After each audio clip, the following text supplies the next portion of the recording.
굳어져가는 내면. 나이가 들면 사람이 둥글둥글해진다는 소리를 흔히 접한다. 젊을 때만 해도 상당히 까칠했던 사람이 나이를 한 살씩 먹을수록 온화해진다는 것이다.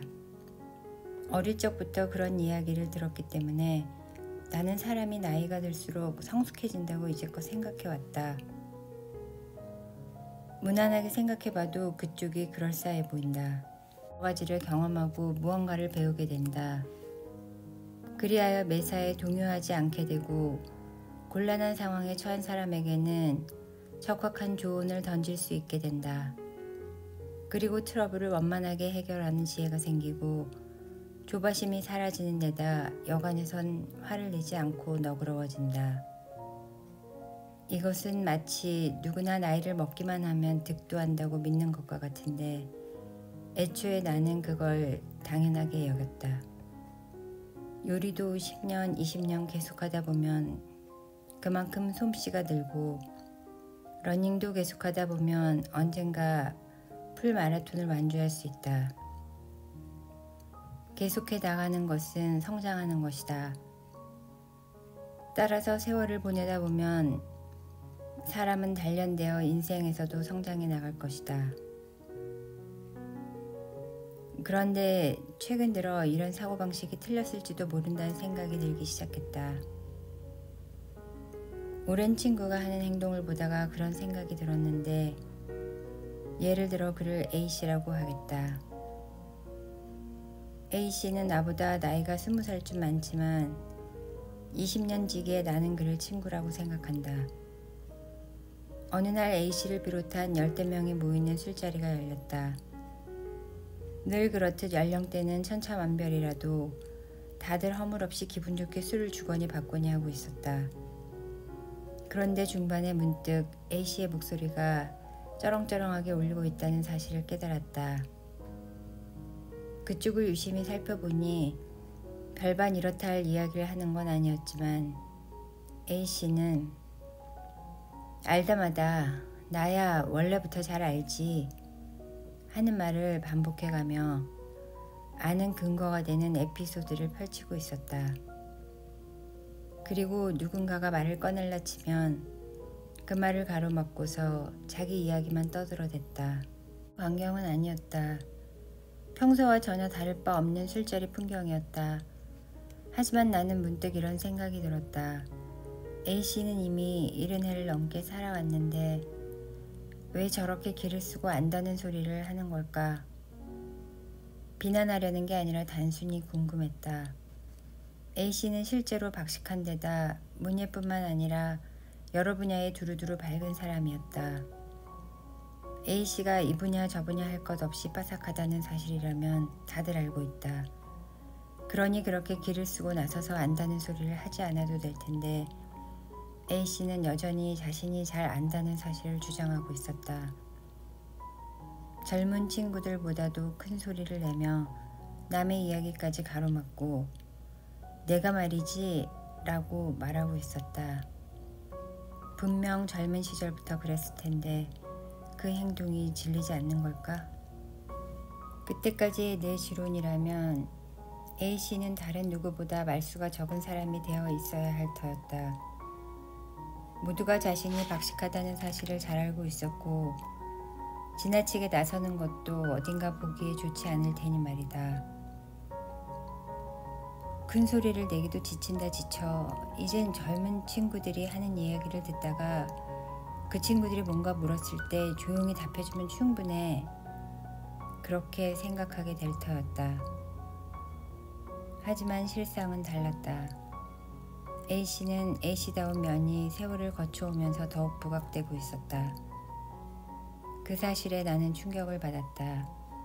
예전부터 가져온 생각이 무너져 내리는 느낌이었다. 그 후 나는 주로 술자리에서 오랜 친구들을 유심히 살펴보게 되었다. 그리하여 내가 한때 가지고 있던 이론, 나이가 들수록 사람은 성숙해진다는 생각은 멋있게 무너졌다. 사람이 나이가 든다 해서 반드시 더 나아지지만은 않는다. 매사에 동요하지 않게 되고 누군가에게 조언을 건넬 수 있게 될지도 모르지만 반드시 지혜로워진다고 똑똑해진다고도 할 수 없다.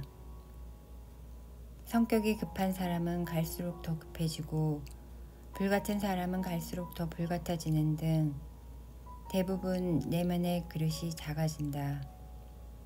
너그러워 보일 때도 있지만 그것은 그 사실을 인정해서라기보다 아무래도 상관없어서, 즉 무관심해서이다. 굳이 따지자면 장점보다 단점이 갈수록 더해가는 느낌도 든다. 물론 장점이 줄어드는 것은 아니다.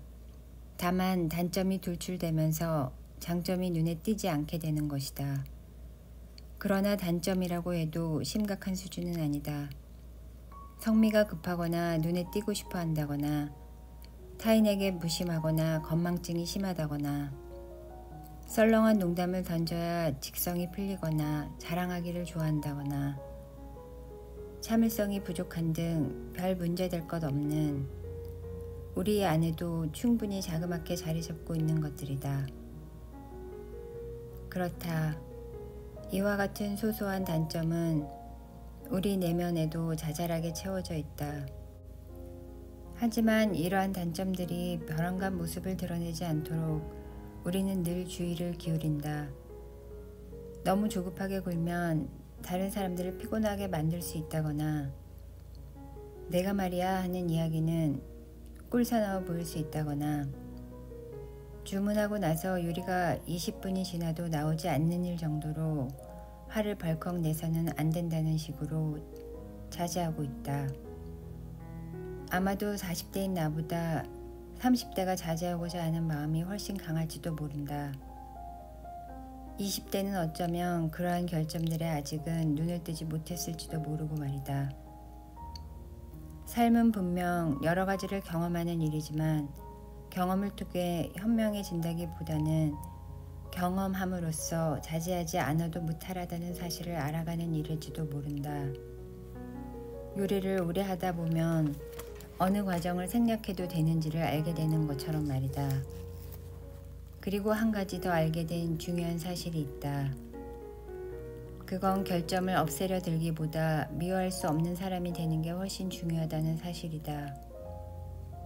결점이 얼굴을 드러낸 오랜 친구들은 다들 하나같이 미워할 수 없는 사람들이다. 아무리 목소리가 크든 아무리 제멋대로 굴든 아무리 자기애가 강하든 미워할 수가 없다. 더구나 그런 부분이 그 사람의 본질처럼 느껴지기도 한다. 이른이 넘어서도 목청을 한껏 높여서는 나야 잘 알지 라고 자꾸만 말하는 것이, 예순이 지나서도 주문한 와인이 너무 늦는데 어떻게 말 좀 해봐 라고 5분에 한 번꼴로 재촉하는 것이 매력적으로 느껴진다. 이 미워할 수 없는 마법 덕분에 그들은 이렇게도 다양한 사람들에게 둘러싸여 자신들의 매력적인 단점을 무럭무럭 키워나가고 있다. 3월에 또다시 한 살을 더 먹은 나도 앞으로 점점 자제의 끈을 느슨하게 풀어나가게 될 것이다. 자신의 결점이 이미 얼굴에 드러내기 시작했다는 사실은 어렴풋이 자각하고 있다. 결점을 없애거나 극복하는 것은 근본적으로 무리다. 그러니 목표로 삼아야 하는 것은 삶을 깨우치거나 현명해지려는 것보다 도무지 미워할 수 없는 존재가 되는 것이다.